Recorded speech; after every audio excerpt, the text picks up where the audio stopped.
Okay, so we're going to get started. Hopefully you have your log and we'll just get started. I'm going to go side on so you can get a little bit of a side on view. Okay, so starting with the flat side down and standing up on top of your curvy side, okay? Obviously you don't want to be too close with your feet, so get a good base of support. Now you want to find a little soft knee bend, okay? But it's not a squat. So soft knee bend in order to then just find that gentle posterior tuck. So you want to be lifting your pubic bone up towards your rib cage, okay? So hopefully you get this kind of sensation of lengthening here into this lower back.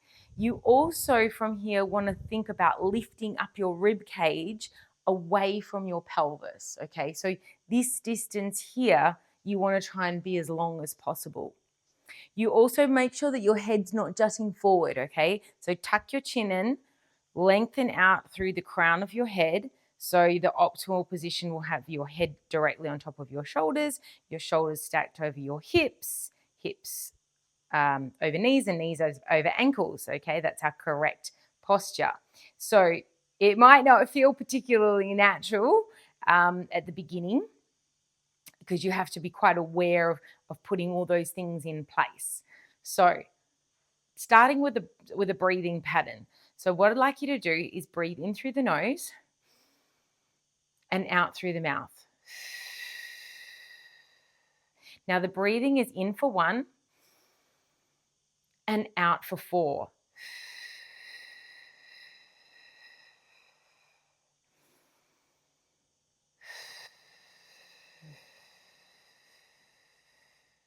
So you keep going with that breathing pattern.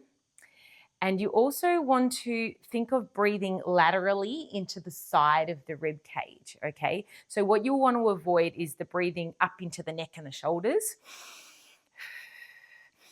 Okay, you don't want to be doing that. So keep it here in this powerhouse. So you'll have a gentle lifting of the pelvic floors. Your pelvic floors and diaphragm will be working in unison, okay? They will be co-contracting.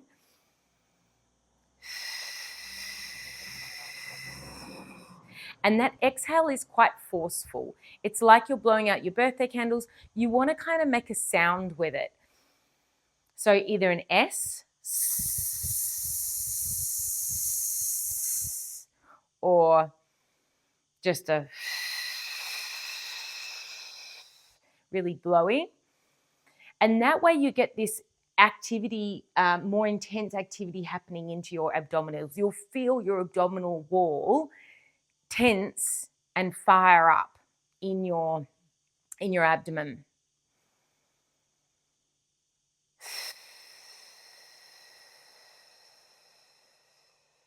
So I would try to get comfortable with this. Make it be part of your daily routine. Like for me, I do it when I wake up. It's the first kind of thing I do.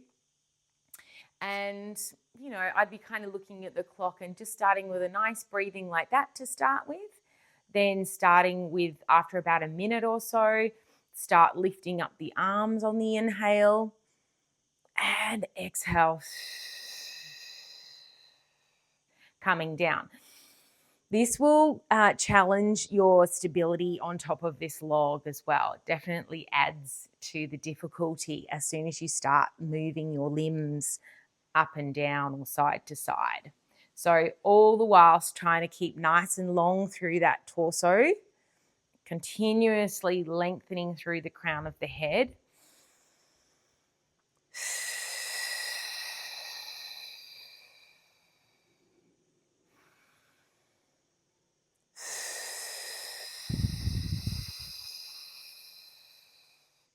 So I feel my rib cage kind of knit towards one another as I lower my arms and I'm exhaling.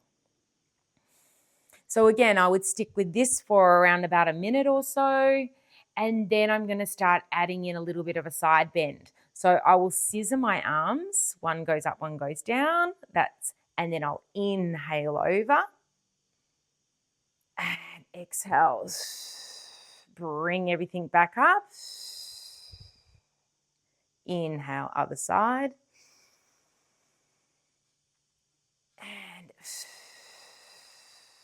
exhale, and switch. And now I continuously do that for probably about a minute or so. So the time sort of tends to build up, but you will find it becomes almost addictive. I just love starting my day like this. Now, when you do your side bend, I want you to really stay in your side body. So it's really easy to side bend and sort of let that rib cage fall forward, okay? I want you to think of lifting this top ribs up towards the ceiling, okay? And picking up your underside. So I reach my fingertips up and I think up and over, up and over, up and over. And I lift up, use my obliques to come back up to center.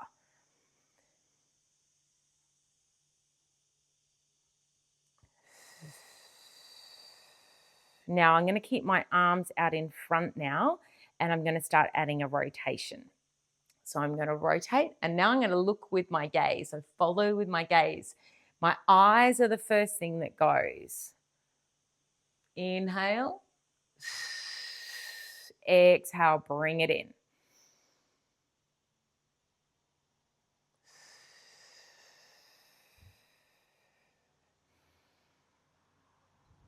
So I'm getting a nice rotation of the cervical spine.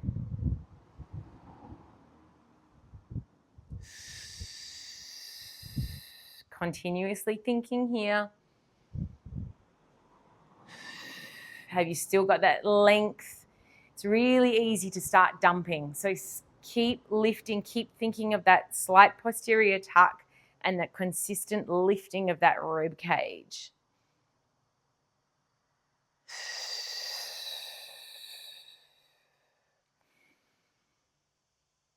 So yeah, round about a minute or so. From there, I go into like a squat, so it gets a little bit more trickier.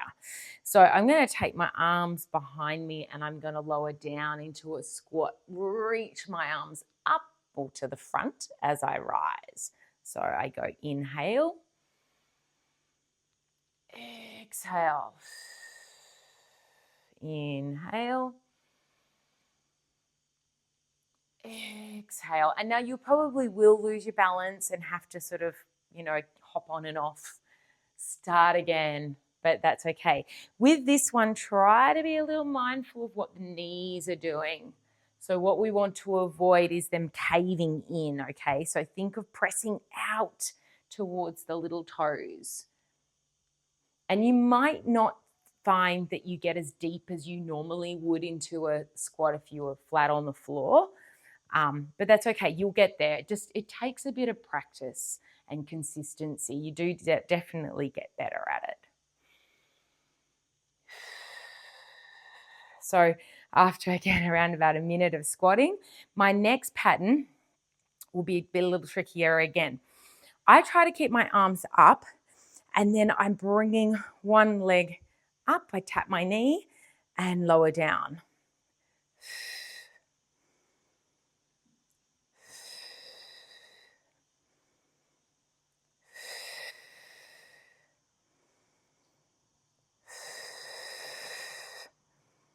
So it definitely takes a lot of concentration on this one.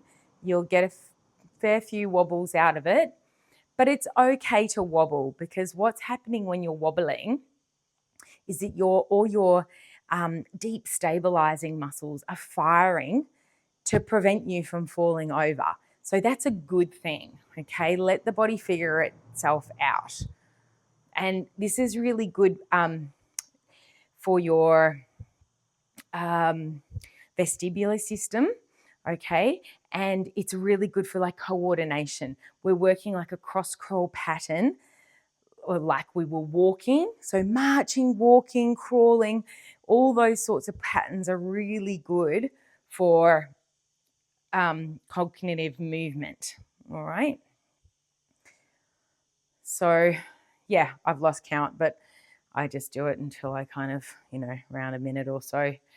And then I'll come off.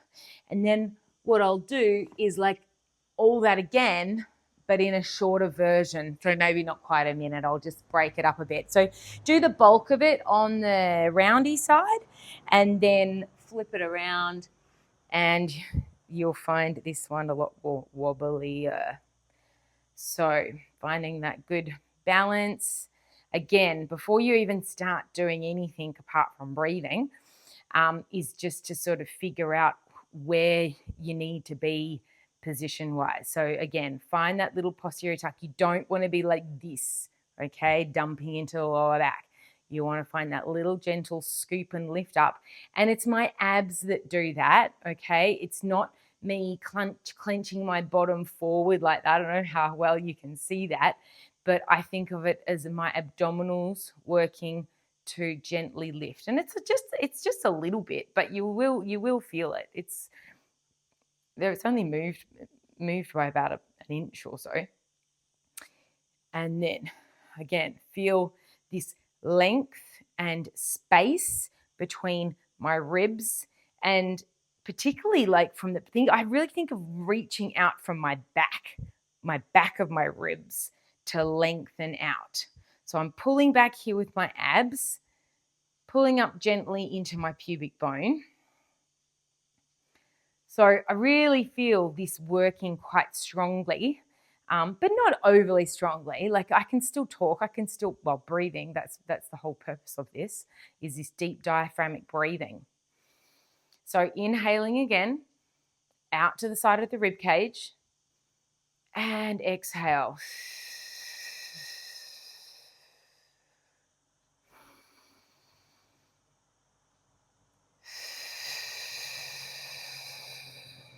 And then once you feel pretty steady, start adding the arms. You can see straight away how I wobble. So ankles are really working hard. Try to lift the arms up to a point where you're not just going to arch back and go to extension, okay? We're just adding the extra balance challenge. I mean, we are doing mobility for the shoulder as well, but it's not like we're trying to get a big extension of the spine. Oops, see, I've lost it. It's okay, that happens. So just come back on, reset, get my breath going, and then I'll start moving again. So then the scissor, little side bend, lift that ribs, and then center yourself and switch and reaching up and over and coming back. Yeah, so after your side bends, then I reach out both arms and I go into a rotation. And I don't mind if the hips kind of go with you a little bit there, you know. That's okay to start. Think about it too much. Try to really look back over my shoulder. Ooh. And then I go into my squats. These will probably be even shallower.